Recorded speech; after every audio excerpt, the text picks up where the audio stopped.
I was late. It makes sense that Laurel Pfahler is early. Absolutely. I start a minute late. Laurel comes in, 2 minutes early into the green room. And so it's all balancing out. And so we welcome for the maiden voyage. It is Laurel Pfahler from Queen City Press. And Laurel, it is Jarrett. It is Jon. Good morning. Thanks for hanging out with us here at SDH. Thanks for having me. I always try to jump on early just in case there's any technical difficulties or anything. So, well, that's usually my fault when it comes to technical difficulties because I'm the most technologically challenged individual on the planet. So well, I think I could give you a run for that title. First off, full disclosure, I do subscribe to the Patreon and would recommend anyone who is interested in anything going on up there to subscribe to what you are doing. And I would imagine that yesterday was kind of busy, eh? Yes, it was. And I was kind of laughing because I did a mailbag answering some reader questions, and it was all about Miles Robinson. How did that visit go? We haven't heard anything.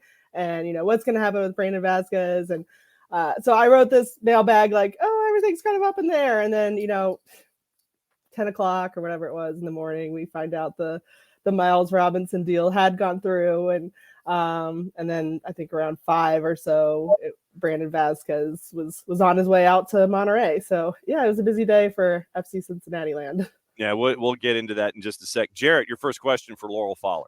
Yeah, and so I wanted to kind of get an idea because we have an idea of what the defense looks like going from last year into 2024 and the expectations. How do you think the whole if we were to look at the whole back line, how do you think it lines up for Cincinnati? Well, it was really concerning that they were going to be losing Yerson Mosquera. He was on loan from Wolverhampton, and that was a huge hole they were going to have to fill. And Miles Robinson, I think, is probably about as close as you could get to what they got from Yerson Mosquera. He was, Yerson was extremely fast, so a little bit more elite on some of his skill set, but just in I've never seen anyone with that recovery speed. But I think Miles, he can do that too, and he's decent in the air. So I think he really fits in with what they were looking for on their back line. And so they've got, him and Matt Miazga next to each other, I think is going to be a pretty scary defense for opponents to face this year. How much of that is insurance, knowing that Matt has been known to go a little haywire every once in a while? Obviously, yes, the pairing is meant to be the pairing, but how much of that is also insurance to have experience back there, considering what happened late last year? Yeah, that was the biggest thing. We thought that that FC Cincinnati was going to maybe make a move to bring in another center back last summer. Just, everyone knew that Yerson Mosquera was going to be leaving, and Nick Hagland, he started out, he's been solid for FC Cincinnati, but we saw a little bit of a drop off after he had a little bit of an injury, and then he ended up with a serious injury. His season ended, had to have surgery, and so there was a big hole. Ian Murphy really stepped up this year. He was one of their draft picks from 2021. Saw a huge jump in year 2 for him, but still, a lot of questions behind him. So the fact that they didn't bring in a center back kind of ended up biting them in the end, because when Matt Miazga wasn't available and then Nick Hagland was injured, it was, they were scrambling, throwing like Alvis Powell in there, who had center back experience, but that's not his natural position. So I think that kind of emphasized that they really needed to bring in an experienced center back this winter. Garrett, go for it. And I wanted to ask about the second team as well, in terms of trying to bring guys up, because I know Cincinnati has only been around for a few years, and I think we sometimes get overexcited about our second teams and our academies producing talent out of the gate, almost to like an unfair degree for some of the kids. But is there anything to be looking for with the second team that could be contributing down the road, even as early as this year, to be playmakers? That is going to be a big focus this year. They really have not gotten a lot out of their second team. The second team, first of all, they just really haven't signed enough players specifically to that MLS Next Pro roster. So they've relied a lot on the first team backups coming down, and a lot of academy players. And then when the first team was on the road, they didn't want to send their their guys down to the MLS Next Pro level. So a lot of times it was really, they didn't have anyone on their bench. And so that's a focus for them, is really trying to sign guys that can be specific to that team. And they need to really start developing some of those guys that they can then move up. I mean, we've seen some young guys come from the academy and make that jump to the first team, but that second team, that there's quite a gap, I think, still. So that's going to be a focus. I know one of the promising center backs, Kai Thomas, just departed. So he's not going to be an option for them moving up from that second team. And so there's a lot of work to be done on that roster. When it comes to Miles, and, here in the Southeast, we follow the Southeastern Conference when it comes to college football. And paraphrasing from Glenn Ross, it's always BBC Cruton. You're always recruiting when it comes to these things. We saw how the lighting at TQL welcomed Miles, and you get the wraparound welcome and all those kinds of things. So we knew that the Cruton was going full bore for Miles. What in your mind, and from what you were able to glean, was the attraction for Miles to go to Cincinnati other than the chance of chasing after another trophy? What were the internal ideas there for Miles to be a part of what Pat Noonan's building?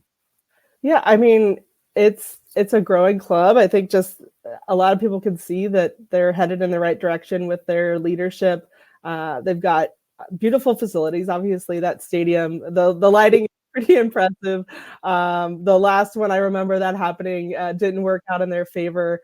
They were going after Matt Hedges, and that same thing kind of happened last year, where photos popped up of some lighting, and he ended up going to Toronto. But I think that it's, they really wine and dine their recruits, and impressed them with what they had to offer. And I think the guaranteed playing time, if he went to Europe, you don't know that he's gonna have that playing time. And FC Cincinnati ended up coming up with a good offer. I'm not sure quite how they did it, because their budget seems pretty tight, but they made it happen. And I think just that chance to the 1 year deal with a 1 year option. It seems like the option year probably kicks them up to a DP level if it kicks in, is my understanding. So I think that kind of provided him the flexibility where if he still wants to go to Europe, which I'm sure he does, the 1 year doesn't prevent him from doing that. He's 26 now, so he can still get to Europe by 27 or 28. I think, that was probably a big part of it. All right, Jarrett. And I actually wanted to ask you about one of my favorite players in Cincinnati that I don't know gets enough respect around the country. But I want to ask you about what's been the development of the role of Yuya Kubo. There it is. Because he's one that I've been trying to encourage people to steal away from Cincinnati, but no one does it because no one listens to me. But I want to ask you about his development coming from those early days where it was a struggle for Cincinnati to watching, of course, Acosta putting together one of the most insane seasons we've seen last year, but a guy like him who's been there since the beginning and gone through the good and the bad. Yeah, his trajectory has been, I can't believe that after all that he's been through at Cincinnati that he still wanted to come back this year. It just shows his growth as a player and how much they value him. He started out as a second striker winger, and ended up, through two coaching changes, the guy that had actually, driven to Belgium to recruit him, Ron Jans, ended up not being his coach after 2 months of him being there. So of Yuya being in Cincinnati. So Jaap Stam ended up converting him to a midfielder, and tried him as a defensive midfielder. And obviously those are some rough times through.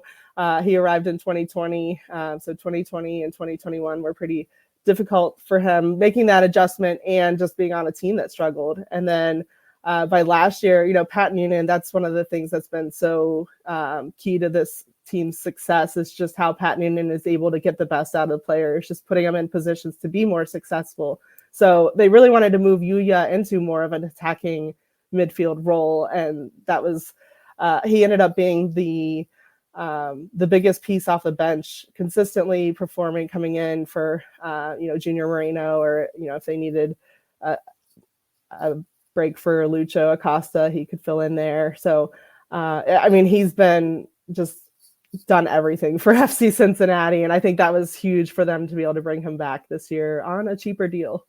Laurel Pfahler, Queen City Press, hanging out with us here on Soccer's Morning Show on SDH. We're going through what happened with Miles yesterday. Since Jarrett has introduced you, Yakubo, into the conversation, we'll go ahead and get to player number 3 and Brandon Vazquez. Obviously, there's interest from the Atlanta United fans down here as well when it comes to Brandon. Brandon is leaving to Liga MX and bringing a pretty penny in return. What's been the initial response of $7.5 million plus add-ons and a percentage? Did I get that right? Yeah, so there's it could be up to $8.5 million that they get plus a 10% sell on. So it's a 4-year deal for him, and he is pretty much, from what I was told, tripling his salary based on a lot of taxes are taken out of his salary in the United States. That won't be the case in Mexico. So I think it's about a $1.6 million salary he'll be getting down there, but he keeps more of it. So that was probably enticing to him. He's got a baby on the way, so growing family, that's important, and having that stability as well. And then, he still has goals of going to Europe, so hopefully it's a good situation for him. But in Cincinnati, I think it was a lot of surprise because we've been hearing him talk all along about how he felt like he needed to get to Europe to solidify his place with the U.S. men's national team. And then here he is heading to Mexico. So I think that part of it was a little surprised that he agreed to a deal like that, but seems like, it's a chance for him to further his development with a top Liga MX team. And he'll have, it, from what I understand, kind of a similar striker partnership as to what he had with Brenner last year when we really saw the best of Brandon Vazquez, or 2022, I guess 2 years ago. It's all good. Jarrett, go for it. So how do, I guess from your perspective, how do you balance things if you're Cincinnati? You just watched, unfortunately, the Hellas Real rival lift a trophy, lift MLS Cup, while you had Supporters Shield. How do you balance we need to continue to build this team in a stable and progressive way with not like overreacting of we need to do something and we need to bury Columbus under 6 feet of dirt? Well, the fans would love to just bury Columbus, but I mean, I think that one just came down to the depth. So I think that's, they've got to improve their depth on the back line, which, they're probably going to be losing their left wing back in Alvaro Barreal. He's interested in going to Europe as well and has some opportunities. They need to, obviously the center back spot was something they needed to improve or add to. So they brought in Kip Keller, who struggled last year, but does have MLS experience. So I think they're hoping they can bring him along. And then just that midfield, kind of developing some of their younger guys there is going to be key. But with, losing Brandon, I think it was important that they got that deal done as soon as they could. They knew that he was going to be on the move and they need to get his replacement. So I think that there was a little bit of not a rush, but they wanted to get that done so they can kind of move forward. They knew Brandon had wanted to move on. And so I think hopefully we're hearing some news about a new striker coming in at some point here soon. I was going to say, you're reading my notes. I was going to ask who is, what's the gossip rumor innuendo with folks that might be the hashtag Brandon Vazquez replacement. Now Cincinnati's having to do hashtag replacement stuff. And who else is being looked at the back in addition to Kip Keller? Folks are wondering about Bupenza and if he is still around. What's the future in filling in the holes now at Cincinnati?